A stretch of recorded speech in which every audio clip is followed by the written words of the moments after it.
أنا مركور أين سلامو أنت سيجا هاتو وحالي هل السلامو هل سوق سلا ليري مركلان السلام هيا أنت هاتو أنت هكوي كاتو أنا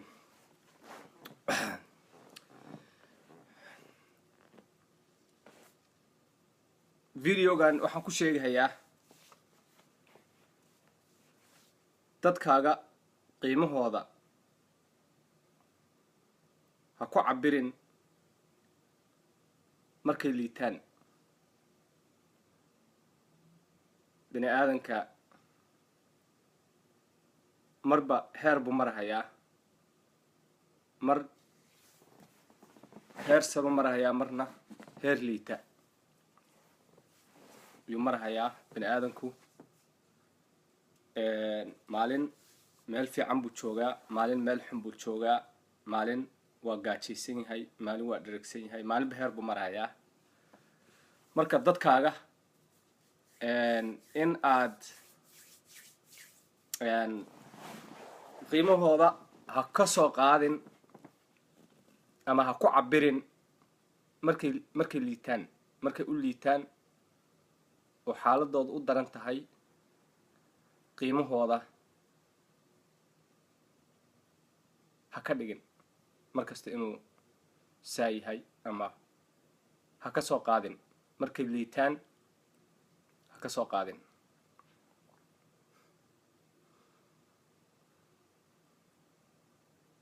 hadda laba wax baan isbarbar dhigahayaa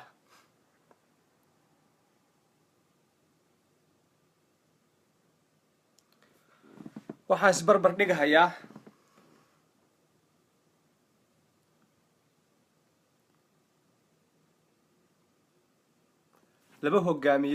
laba hogaamiye oo Soomaaliyeed baan isbarbar dhigahayaa labadaas aan isbarbar dhigahayaa waxay tahay Cabdi Ilay iyo Farmaajo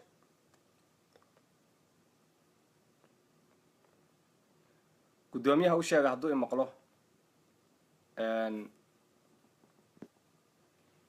inay tusaale u niga tahay uusan iga xanaaqin ama iga caroon gudoomiyaha Cabdi Ilay hadduu maqlo yuusan iga xanaaqin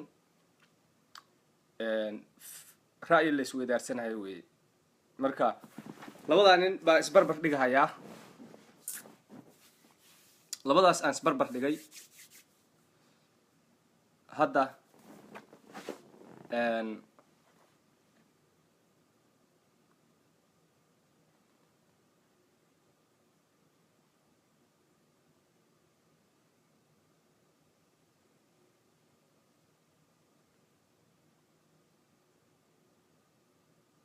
odaga Cabdi Ilaya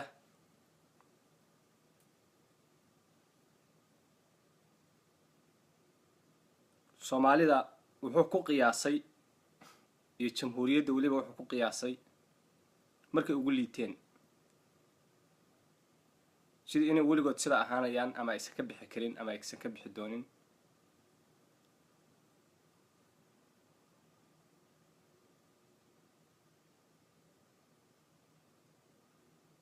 buu ku cabiray sida hadda xuduudo uu xirto dadka Soomaaliyeed kuwa kililka iyo kuwa kale oo uu kala dhex dhigay maxaa la dhahaa isbaarooyin iyo sidii la isugu gudbo uu adkeeyay oo uu kala xiray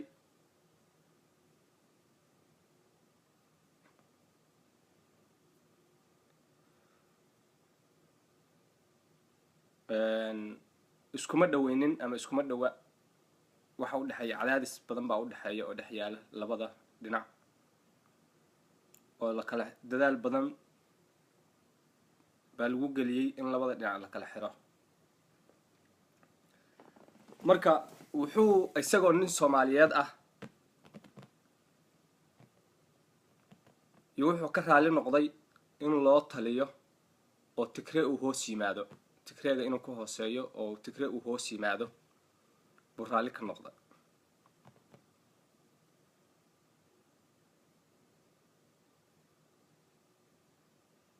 inuu Tigray inuu maamulo buu raalli ka noqday.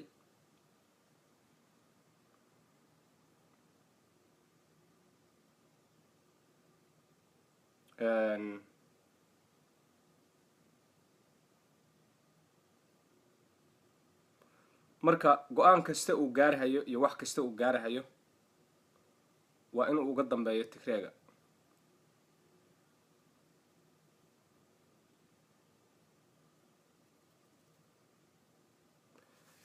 farmaajo aan barbar dhigno. farmaajo hadda wuxuu awoodaa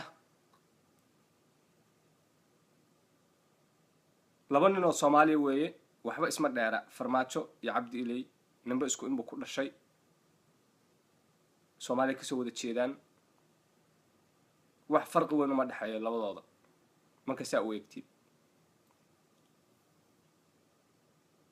laakiin waxa labadooda waxa kala duway hamigooda iyo waxa ay dadkooda ku cabireen iyo waxa ay ku qanceen baa kala bedelay labadooda.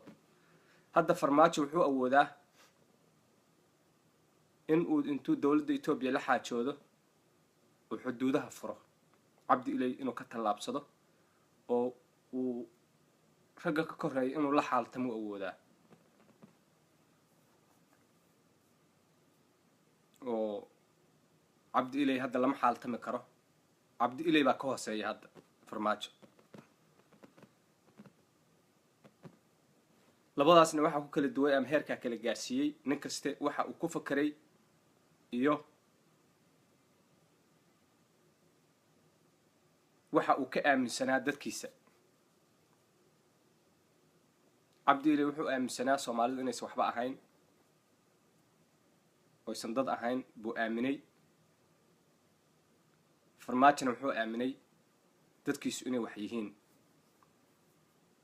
marka hadda wuxuu joogaa heer uu ka gudbi karo, Cabdi Ilay uu ka gudbi karo oo wax kasta uu rabo uu ka dhamaysan karo dowladda Itoobiya uu ka dhamaysan karo. laba nin oo siman ay yihiin. hadda hadday rabaan wax kasta ku heshiin karaan in xuduudaha la furo, xuduudda u dhaxaysa Soomaali galbeed iyo Soomaalida inteeda kale ee awoodaa.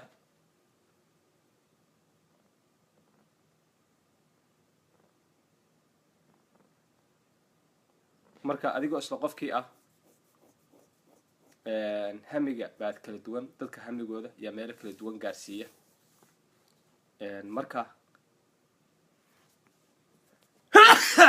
alxamdulillah waxaa kusoo kooban tahay cajaladani dadkaaga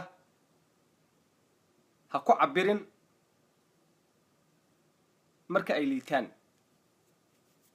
ay liitaan oo u hooseeyaan. ha ku cabirin oo qiimahooda ha is oranin qiimahaanay leeyihiin, qiimahaan bay leeyihiin xun. waa inaad ogaatid markaste markaas maray ka fiican tahay inay jiri karto ama jiri doonto.